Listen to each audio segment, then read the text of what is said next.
ज्ञान का महत्व बहुत समय पहले की बात है। हिमालय की गोद में बसा एक छोटा सा राज्य था, सत्यगढ़। यह राज्य सुंदर, शांत और समृद्ध था। वहां के राजा विक्रांत सिंह न सिर्फ बहादुर थे बल्कि न्यायप्रिय और दूरदर्शी भी थे। परंतु एक दिन उन्होंने अपने मन में एक सवाल उठाया, मेरे राज्य का भविष्य किसके हाथों में सबसे सुरक्षित रहेगा? राजा के 3 बेटे थे, युवराज अर्जुन, मध्य पुत्र भानु और कनिष्ठ पुत्र चंद्र। तीनों में से किसी एक को उत्तराधिकारी चुनना था। राजा चाहते थे कि जो भी सबसे योग्य, बुद्धिमान और दूरदर्शी हो वही भविष्य में राज्य संभाले। परीक्षा की योजना राजा ने तीनों बेटों को बुलाया और कहा, मैं तुम्हें एक एक स्वर्ण मुद्राओं की थैली, एक सेवक और 1 वर्ष का समय देता हूं। जाओ और मुझे दिखाओ कि तुम इस धन का किस तरह उपयोग करते हो। जो इस राज्य के लिए सबसे मूल्यवान धन अर्जित करेगा वही मेरा उत्तराधिकारी बनेगा। तीनों राजकुमार अलग अलग दिशाओं में निकल पड़े। अर्जुन बहुत महत्वाकांक्षी था।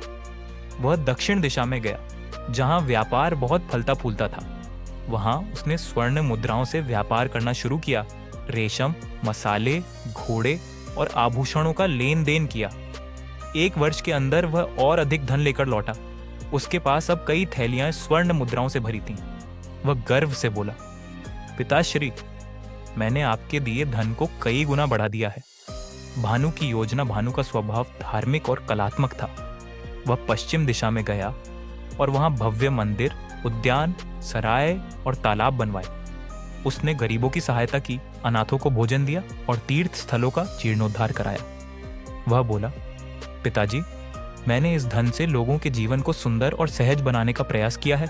यह मेरी सेवा है। राजा मुस्कुराए और बोले, अच्छा किया भानु। चंद्र की खोज कनिष्ठ पुत्र चंद्र शांत, गंभीर और विचारशील था। वह उत्तर दिशा की ओर गया, जहां एक प्राचीन गुरुकुल था। वहां महान ऋषि सत्यव्रत रहते थे। चंद्र ने वह सारी स्वर्ण मुद्राएं गुरुकुल को दान में दे दी और स्वयं वहीं रुक गया।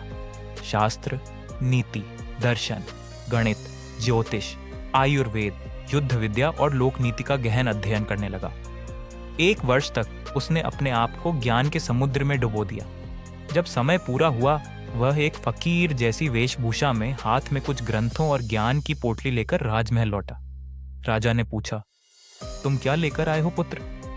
चंद्र ने उत्तर दिया, पिताजी, मैंने स्वर्ण मुद्राएं लौटा दी, लेकिन बदले में अमूल्य ज्ञान प्राप्त किया है।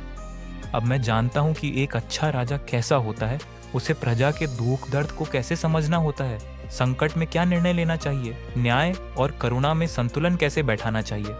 उसने नीति शास्त्र से लेकर कृषि, युद्ध नीति से लेकर व्यापार तक तमाम विषयों की बातें राजा के सामने रखीं। राजा विस्मित रह गया। अंतिम निर्णय, तीनों राजकुमारों की बातें सुनने के बाद राजा दरबार में आया और घोषणा की, मेरे पुत्र अर्जुन ने धन बढ़ाया जो आवश्यक है, भानु ने सेवा की जो महान है, परंतु चंद्र ने वह धन अर्जित किया जो किसी से छीना नहीं जा सकता, जो कभी नष्ट नहीं होता और जो सच्चे नेतृत्व का आधार है। ज्ञान वह दीप है जो अंधकार में भी प्रकाश देता है। एक ज्ञानी राजा हजारों सैन्य बलों से अधिक शक्तिशाली होता है। इसीलिए मैं राजकुमार चंद्र को सत्यगढ़ का अगला राजा घोषित करता हूं। पूरा दरबार तालियों और जय घोषों से गूंज उठा। निष्कर्ष, ज्ञान ही सच्चा धन है। धन और सेवा तब तक अधूरी हैं जब तक उनके पीछे विवेक और समझ न हो। जो व्यक्ति ज्ञान प्राप्त करता है वह जीवन के हर क्षेत्र में सफलता पाता है।